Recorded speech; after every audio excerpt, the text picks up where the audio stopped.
రాజశేఖర రెడ్డి గారి కుమార్తె ఈ రాష్ట్ర అధ్యక్షురాలుగా ఈ కార్యక్రమాన్ని ఏర్పాటు చేసి ఈ కార్యక్రమంలో శ్రీ రాహుల్ గాంధీ గారిని ముఖ్య అతిథులుగా పాల్గొనమని ఆహ్వానించడం జరిగింది.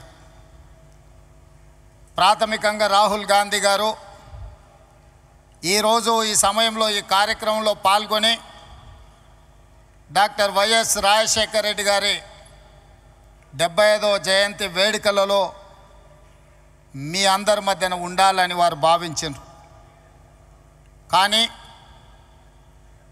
మణిపూర్లో ఉన్న ప్రత్యేక పరిస్థితుల్లో ఏఐసిసి కాంగ్రెస్ పార్టీ అధ్యక్షుడు మల్లికార్జున్ ఖర్గే గారి ఆదేశాల మేరకు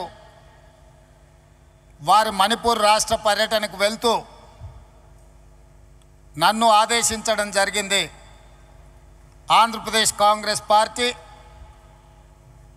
శ్రీమతి షర్మిలమ్మ గారు ఏర్పాటు చేసిన కార్యక్రమంలో నా ప్రతినిధిగా మీరు పాల్గొని మన వైపు నుంచి సంపూర్ణంగా గాంధీ కుటుంబం ఎప్పుడూ వైఎస్ఆర్ కుటుంబానికి ఆంధ్రప్రదేశ్ కాంగ్రెస్ పార్టీ కార్యకర్తలకు వైఎస్ఆర్ అభిమానులకు అండగా నిలబడతామని చెప్పి మీరు వెళ్ళి వాళ్ళ మధ్యలో నించొని చెప్పి రావాల్సిందిగా రాహుల్ గాంధీ గారు నన్ను ఆదేశించడం జరిగింది. నాతో పాటు ఈ కార్యక్రమంలో ఆంధ్రప్రదేశ్ ఇన్ఛార్జ్ మాణిక్ ఠాగూర్ గారు,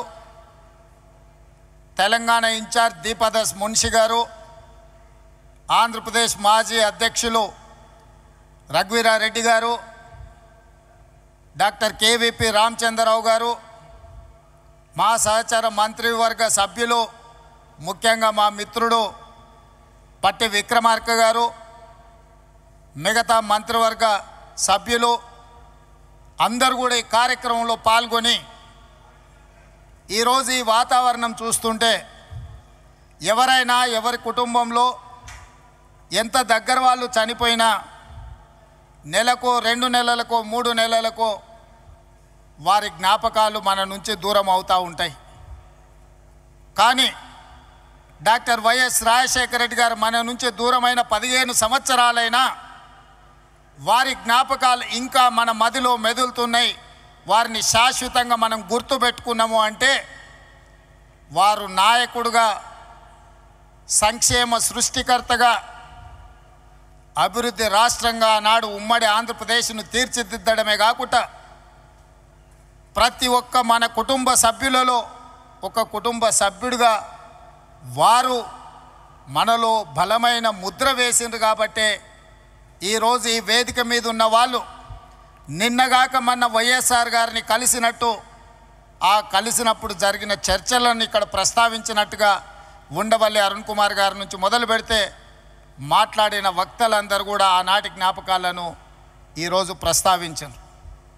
ఇది చాలా అరుదైన సందర్భం, అరుదైన అంశం. ఎంత గొప్ప నాయకుడైనా కొంతకాలానికి కాలక్రమేణా ప్రజల మదిలో నుండి దూరం అవుతూ ఉంటారు.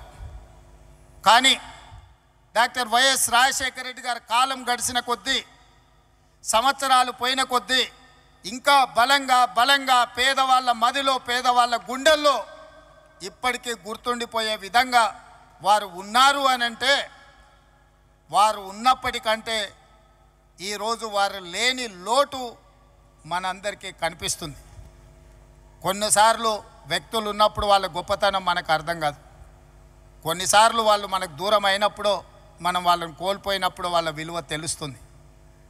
ఈరోజు 2 రాష్ట్రాలలో సంక్షేమమైన, అభివృద్ధి అయినా, ప్రజలతో మమేకమైన నాయకుడి గురించి చర్చ జరిగినప్పుడల్లా రాజశేఖర రెడ్డి గారు లేని లోటు ఈ సమాజం గమనిస్తుంది, ఈ సమాజం చర్చించుకుంటుంది. అందుకే ఈరోజు పార్టీగా ఆంధ్రప్రదేశ్లో కాంగ్రెస్ బలహీనంగా ఉన్న రాజశేఖర రెడ్డి గారి అభిమానులకు ఈ రాష్ట్రంలో కొదవలేదు, తెలంగాణలో కొదవలేదు. ఈరోజు అక్కడైనా ఇక్కడైనా లక్షలాదిగా వైఎస్ఆర్ అభిమానులు ఉన్నారు అని అంటే వారు బలమైన ముద్ర మనకు వారు ఇచ్చిండ్రు. ఇక్కడ వేదిక మీద ఉన్న మిత్రులందరికీ అధికారంలో ఉన్నప్పుడు కానీ కాంగ్రెస్ పార్టీలో ఉన్నప్పుడు కానీ వాళ్లకు ఒకే రకమైన అనుభవాలు ఉన్నాయి. నాకు మాత్రం భిన్నమైన అనుభవం ఉంది వైఎస్ఆర్ గారితో.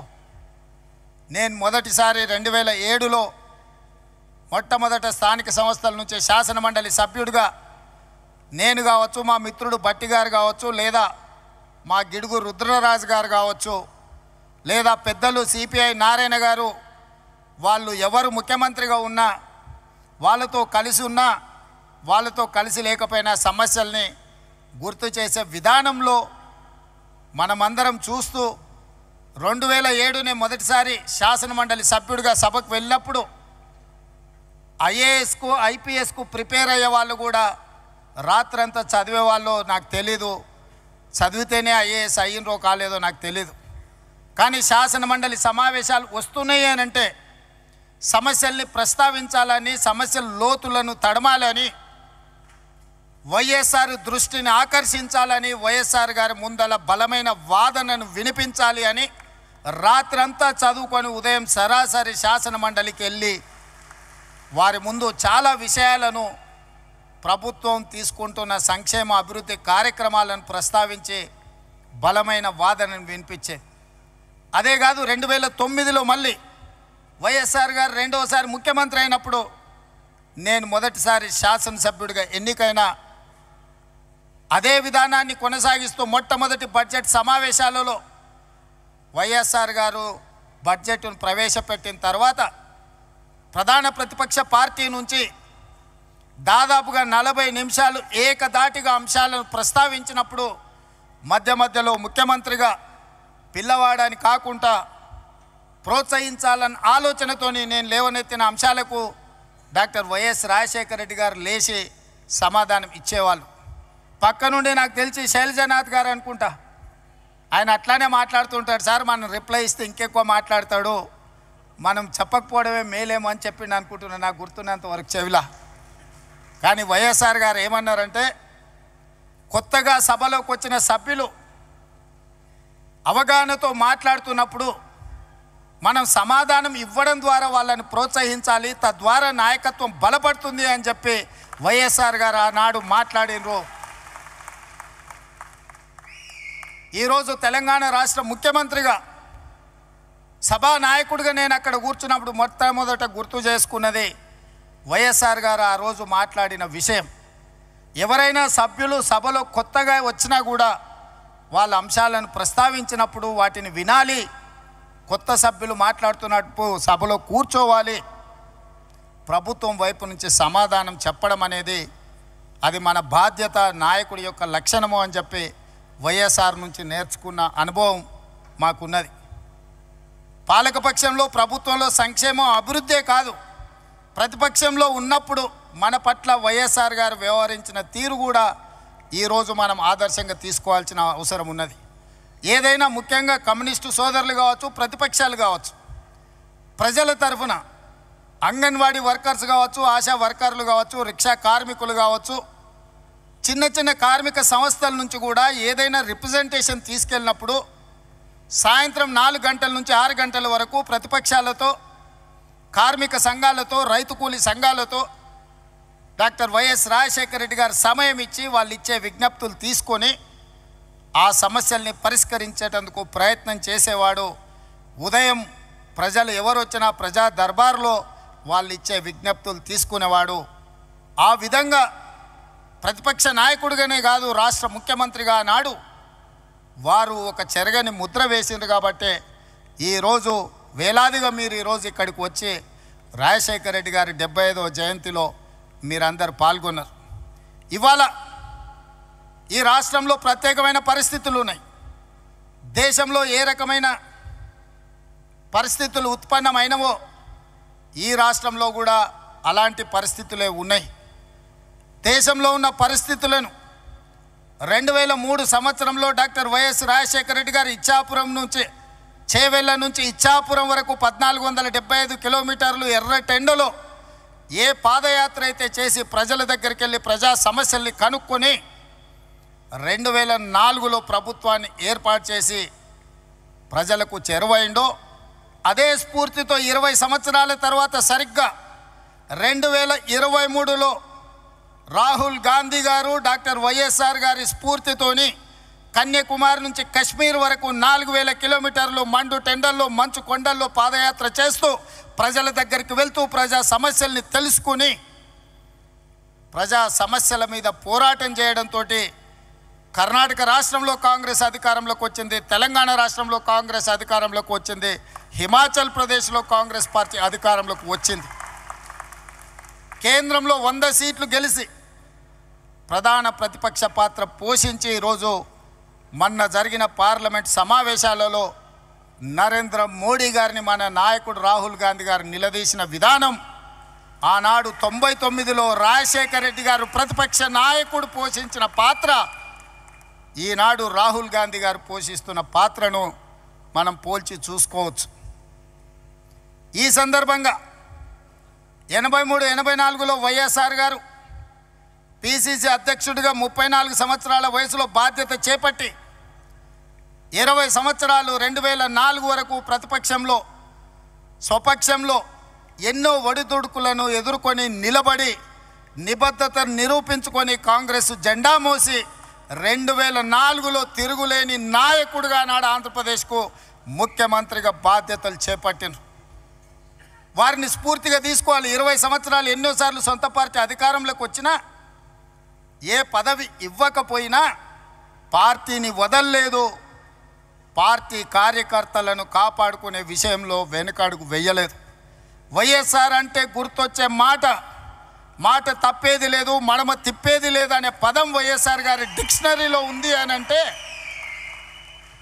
నాయకుడిగా వారు ఎంత బలమైన చెరగని ముద్రేసిండ్రో మనం ఆలోచన చేయాలి. 2004లో వైఎస్ఆర్ గారు ముఖ్యమంత్రిగా పదవోన్నతి వస్తే 2004లో నేను రాజకీయ అరంగేట్రం చేసిన 2004 నుంచి 2024 వరకు ప్రతిపక్షంలో ప్రజల మధ్యలో ఉండి 20 సంవత్సరాలు కొట్లాడి ఈరోజు 2024లో తెలంగాణ రాష్ట్రానికి ముఖ్యమంత్రిగా ఈరోజు మీ ముందు నిలబడి మాట్లాడుతున్నా. ఎందుకు ఈ అంశాన్ని ప్రస్తావిస్తున్నా అంటే వైఎస్ షర్మిల 2009లో రాజశేఖర రెడ్డి గారు చనిపోయిన తర్వాత వారి మరణాన్ని భరించలేక వారి మరణంతో గుండె పగిలి వందలాది మంది చచ్చిపోతే ఓదార్పు యాత్ర మొదలుపెట్టి షర్మిల గారు ఈరోజు ఆంధ్రప్రదేశ్లో కానీ తెలంగాణలో కానీ కాంగ్రెస్ పార్టీ కార్యకర్తలను వైఎస్ఆర్ అభిమానుల మధ్య అలుపెరగని పోరాటం చేస్తున్నారు. ప్రతి పోరాటానికి ప్రతి అడుగుకు ఒక సమయం సందర్భం వస్తుంది, ప్రజలు తీర్పిస్తారని నేను బలంగా నమ్ముతున్నా. 2009 నుంచి నాడు షర్మిల గారు కాంగ్రెస్ పార్టీ అధ్యక్షురాలుగా 2024లో బాధ్యత వహించారు. ఈనాడు ఆంధ్రప్రదేశ్లో ఉన్న పరిస్థితులు, ఇక్కడ జరుగుతున్న పరిణామాలను చూస్తుంటే 2009లో వైఎస్ఆర్ గారు ఎట్లయితే రెండోసారి అధికారంలోకి తీసుకొచ్చిండో 99లో ప్రధాన ప్రతిపక్ష నాయకుడిగా వారు ఏ పాత్ర అయితే పోషించిండ్రో 99లో ఆనాడు డాక్టర్ వైఎస్ రాజశేఖర రెడ్డి గారు ప్రధాన ప్రతిపక్ష నాయకుడిగా రాణించి సమస్యల మీద కొట్లాడి కాంగ్రెస్ 2004లో అధికారంలోకి రావడానికి పునాదులు వేసిండో ఈరోజు ఈ వేదిక మీద నుంచి నేను స్పష్టంగా ఆంధ్రప్రదేశ్ ప్రజలకు ఒక మాట చెప్పదలుచుకున్నా. 99లో రాజశేఖర రెడ్డి గారు ప్రధాన ప్రతిపక్ష నాయకుడిగా పోషించిన పాత్ర ఈనాడు వైఎస్ షర్మిల మీ తరఫున నిలబడుతుంది, మీ తరఫున కొట్లాడుతుంది. ప్రజల గొంతుకై ప్రజా సమస్యల మీద మాట్లాడుతుంది. 99 రాజశేఖర రెడ్డి గారి స్ఫూర్తిని ఈనాడు షర్మిల కొనసాగిస్తుందని సంపూర్ణమైన విశ్వాసం నాకున్నది. 99లో వైఎస్ఆర్ను చూసిన చాలామంది పెద్దలు ఈ వేదిక మీద ఉన్నారు, ఉమ్మడి రాష్ట్రంలో ప్రజలు ఉన్నారు. 99లో వైఎస్ఆరే ఇవాళ వైఎస్ షర్మిల ప్రధాన ప్రతిపక్ష నాయకురాలుగా పనిచేస్తుందని చెప్పి నేను ఈ సందర్భంగా మీకు అందరు తెలియజేస్తాను. ఈరోజు ఈ రాష్ట్ర రాజకీయాల గురించి నేను ఎక్కువ మాట్లాడాను, కానీ ఒక్క మాట అయితే చెప్పదలుచుకున్నా. ఈ రాష్ట్రంలో బీజేపీ అధికారంలో ఉంది. బీజేపీ అంటే బాబు, జగన్, పవన్. ఈ రాష్ట్రంలో ప్రతిపక్షం లేదు. ఈ రాష్ట్రంలో ఉన్నది మొత్తం పాలక పక్షమే. బాబు గారు మోడీ పక్షమే, జగన్ గారు మోడీ పక్షమే, పవన్ గారు మోడీ పక్షమే. మరి అంతా పాలక పక్షమైనప్పుడు ప్రతిపక్ష పాత్ర ప్రజా సమస్యల మీద మాట్లాడాలి, నిలదీయాలి, కొట్లాడాలి అని అంటే ఒక నాయకులు కావాలి. ఆ నాయకురాలే వైఎస్ షర్మిల. ఈ ఆంధ్రప్రదేశ్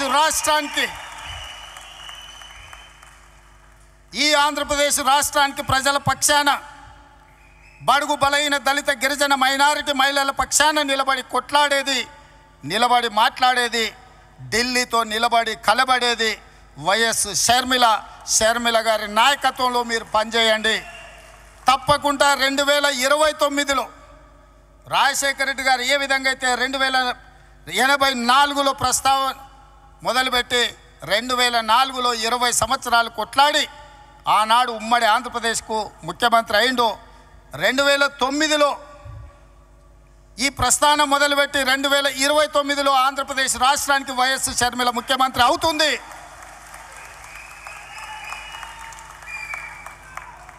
కార్యకర్తల త్యాగం, వైఎస్ షర్మిల పోరాటం ఊరికే పోదు.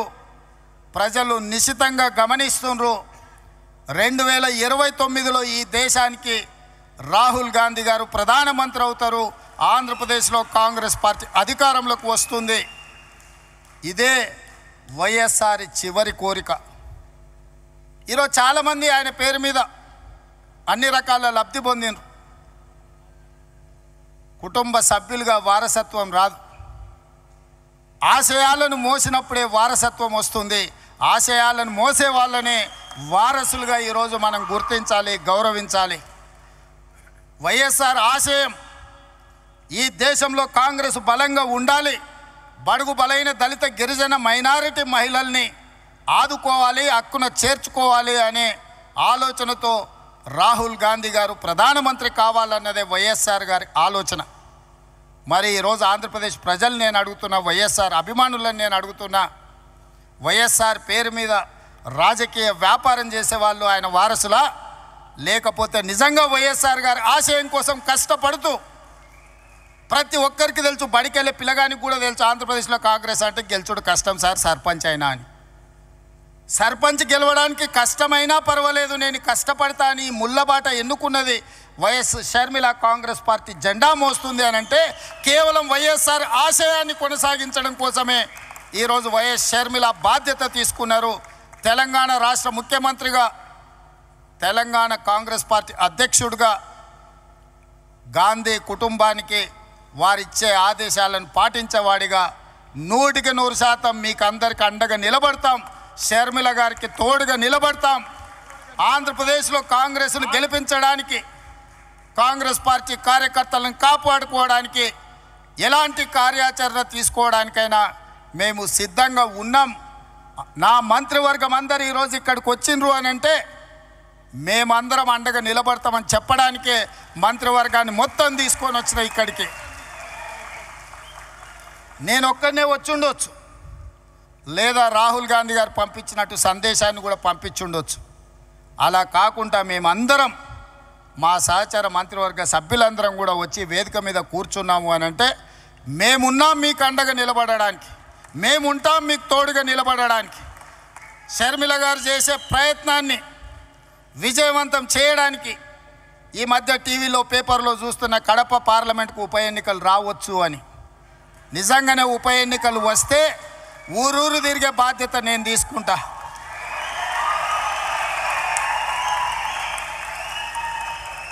కడప పౌరుషాన్ని ఢిల్లీకు చాటే సందర్భం వస్తే కడప జిల్లా వాసుల తరఫున కాంగ్రెస్ పార్టీ జెండా మోయడానికి, గల్లీ గల్లీ తిరగడానికి, అక్కడి నుంచే ఎక్కడైతే పోగొట్టుకున్నామో అక్కడనే వెతుక్కోమని పెద్దలు ఏదైతే చెప్పినరో, ఏ కడప జిల్లాలో కాంగ్రెస్ పార్టీకి దెబ్బ తగిలిందో అదే కడప జిల్లా నుంచి కాంగ్రెస్ పార్టీ జెండాను ఎగరేసి ఆ గడ్డ మీద నుంచే పోరాటం మొదలు పెడదాం. మీరందరూ కలిసి రండి, మేము అండగా నిలబడతామని తెలియజేస్తూ మీ అందరి దగ్గర సెలవు తీసుకుంటున్నాం.